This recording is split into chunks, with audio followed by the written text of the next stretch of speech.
বিসমিল্লাহির রহমানির রহিম। হে সমস্ত জগতবাসী, আজ ছোট একটি আলোচনা নিয়ে আপনাদের সামনে হাজির হলাম। আর সেই ছোট আলোচনাটি বুঝতে গেলে বড়, কিন্তু দৈর্ঘ্যভাবে ছোট।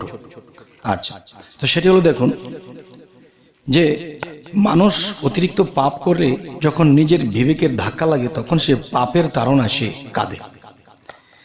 আবার কেউ আছে জীবনে কোনো অভাব নেই, অনটন নেই, কোনো কিছু চাওয়া নেই, পাওয়া নেই, সেও আল্লাহর জন্য কাঁদে।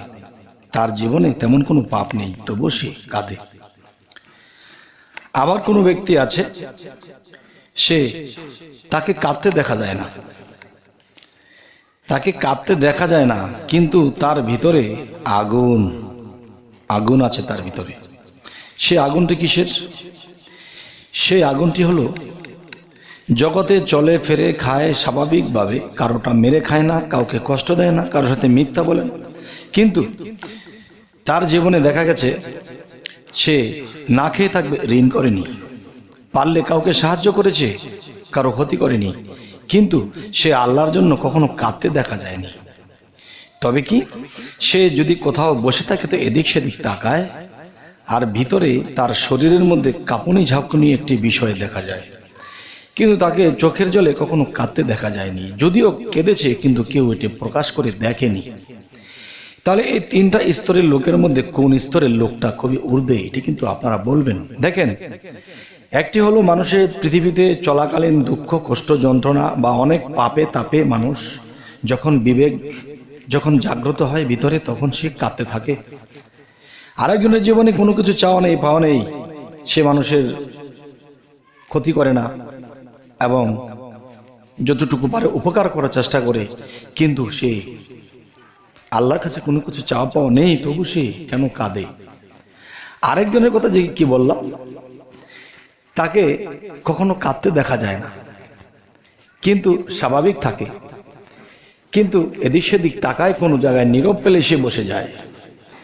আসলে এই তিনটা স্তরের লোকের মধ্যে আপনি আমি কোনটাকে কোন স্তরে নিয়ে যাব? দেখুন, যারা জীবনে বহু পাপ করেছে তারাই কিন্তু রহমান নামের দোহাই দিয়ে আল্লাহর কাছে ক্ষমা চেয়ে নিচ্ছে। আর রহমান নামে আল্লাহ ক্ষমা করে থাকেন।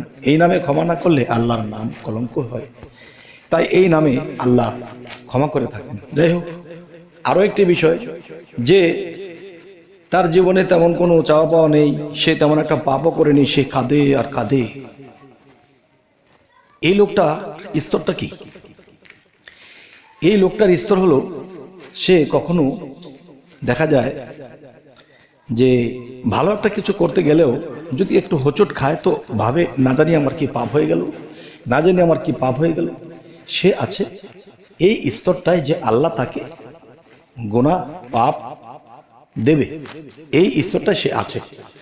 আরেকটা স্তর আছে, সে দুনিয়ায় থেকেই তার সাথে বিলীন হয়ে গেছে, দুনিয়াতে থেকে সে তার সাথে বিলীন হয়ে গেছে, যে এত সাধনা করেছে যে জীবনের আগে পিছে হয়তো অনেক কেঁদেছে, কিন্তু এখনকার যে জীবনটা কাটাচ্ছে সে, তার মধ্যে চোখে পানি নেই, কিন্তু স্বাভাবিক থাকে, মুখের মধ্যে হালকা বা মুচকি হাসি থাকে, কিন্তু সে কখনো কাঁদতে দেখা যায় না। আর যদিও কাঁদে, সেটা কেউ দেখে না। তাহলে আমি বলবো কি, যে প্রথম স্তরের যে লোকটি, সেই লোকটি তো পাপের জন্যই কেঁদেছে, তার বিবেক জাগ্রত হয়েছে বলে।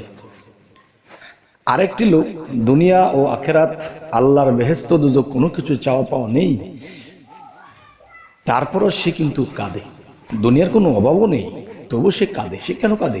তাকে পাইবার জন্য কাঁদে।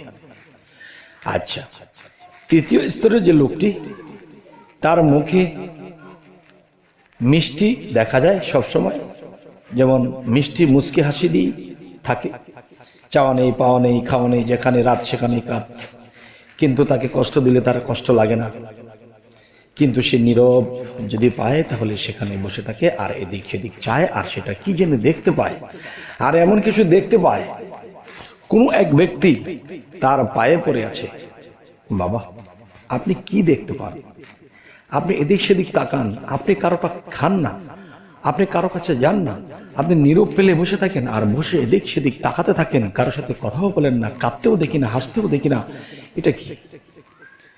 তখন ভক্তিতে যখন সেই ব্যক্তিটি খুব প্রসন্ন হলো, তিনি তার ভক্তিতে, তখন তিনি বলল যে এসো এসো, আমি যে বসে আছি আমার সামনে দিয়ে, আমার হাতের নিচে দিয়ে তুমি তাকাও।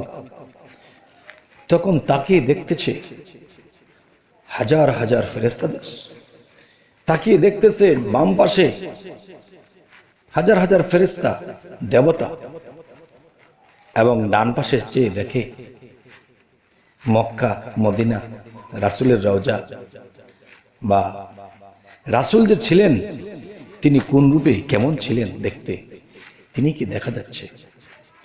এবং তিনি উপর দিকে যখন তাকালেন তখন দেখতে পাচ্ছেন যে পৃথিবীর মানুষ যাকে নিরাকার বলে জানে, তিনি আকারধারী হয়ে সেই উপরে তাকে দেখা যাচ্ছে।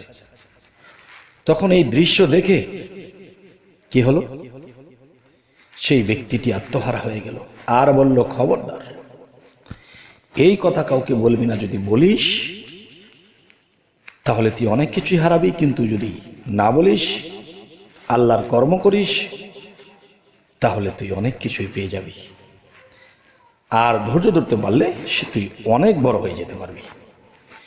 তবে হে সমস্ত জগৎবাসী, আজকের এই আলোচনাটি কি বোঝাতে চাইলাম ইনশাল্লাহ বুঝেছেন।